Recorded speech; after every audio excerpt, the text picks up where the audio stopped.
Saat topper gigi, setir mobil ikut bergoyang, baik itu saat topper gigi turun ataupun naik.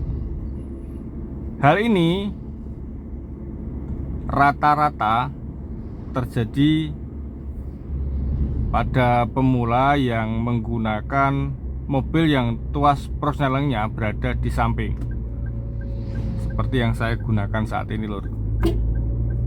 Nyalakan sen kanan, kita dahului dulu.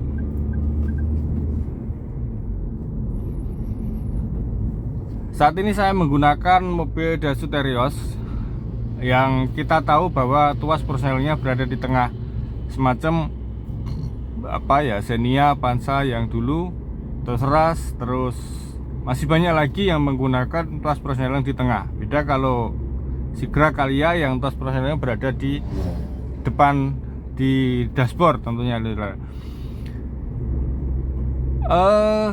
Kenapa para pemula itu saat topper gigi, baik itu topper gigi turun dan naik, masih goyang setirnya? Itu disebabkan karena belum hafal letak dari gigi persneleng 1, 2, 3, 4, 5. Itu yang pertama. Yang kedua, itu belum yakin bahwa saat ini misalkan kita menggunakan gigi persneleng 2 atau gigi persneleng 4. Makanya untuk meyakinkan itu, pemula biasanya sambil melihat atau melirik tuas persneleng apakah benar-benar berada di posisi yang tepat atau tidak. Dan itu pasti akan membuat roda kemudi atau setir ini ikut bergoyang, lur. Itu pasti. Khususnya untuk pemula ya. Kalau yang sudah mahir, sudah senior, sudah terbiasa, tidak akan terjadi. Nah, makanya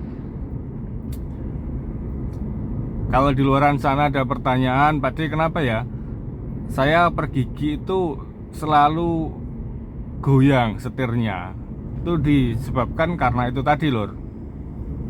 Jadi asah keyakinan, mantapkan hati, gitu loh. Mantapkan hati, mantapkan keyakinan, mantapkan pikiran bahwa saat itu Anda menggunakan gigi persneleng yang tepat. Nah, seperti ini ya, ini gigi 3, gigi persneleng 3. Kalau saya pergigi keempat naik artinya, dan saya takut, nah, pasti setirnya akan goyang, lur. Pasti akan ikut goyang. Dan itu bahaya. Kalau berada di jalan raya yang ramai, kebiasaan seperti itu bahaya. Pesan saya untuk pemula, hafalkan letak gigi persneleng 1, 2, 3, 4, 5. Itu letaknya di mana, arahnya kemana. Dan kalau sudah hafal, hindari, jangan lakukan saat topper gigi naik atau turun, kita harus melihat tuas persneleng, jangan lakukan. Itu akan mempengaruhi kita memegang setir. Kalau sudah terbiasa seperti ini, lur. Ini ada motor, ada mobil, dari gigi 4 kita ngerem ya. Kalau kita mendahului motor otomatis gak bisa, kita harus topper gigi turun.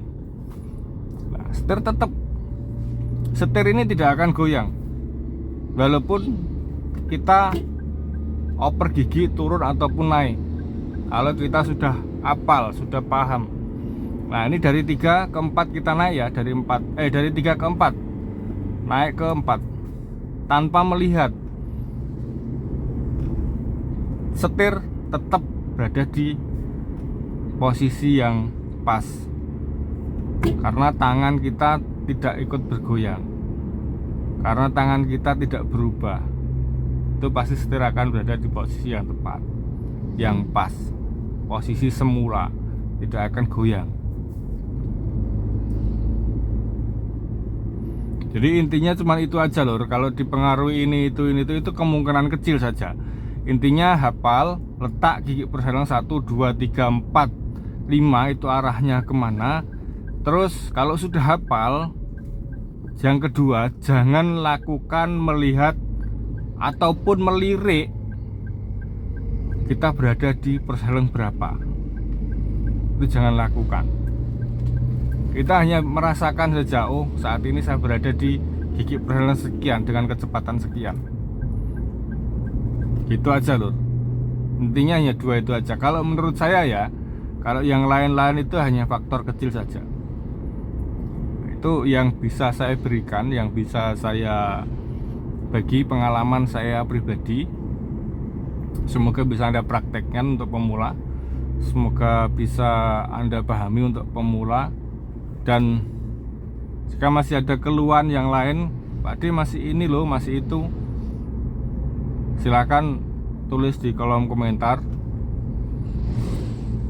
Saya akan membantu sebisa dan semampu saya agar para pemula yang sedang belajar mengemudi mobil manual khususnya cepat bisa menguasai situasi di jalan raya, situasi berkendara, cepat bisa mengontrol grogi, mengontrol rasa takut, agar tidak jadi hal-hal yang tidak kita inginkan di jalan raya. Oke lor ya, terima kasih, tetap semangat.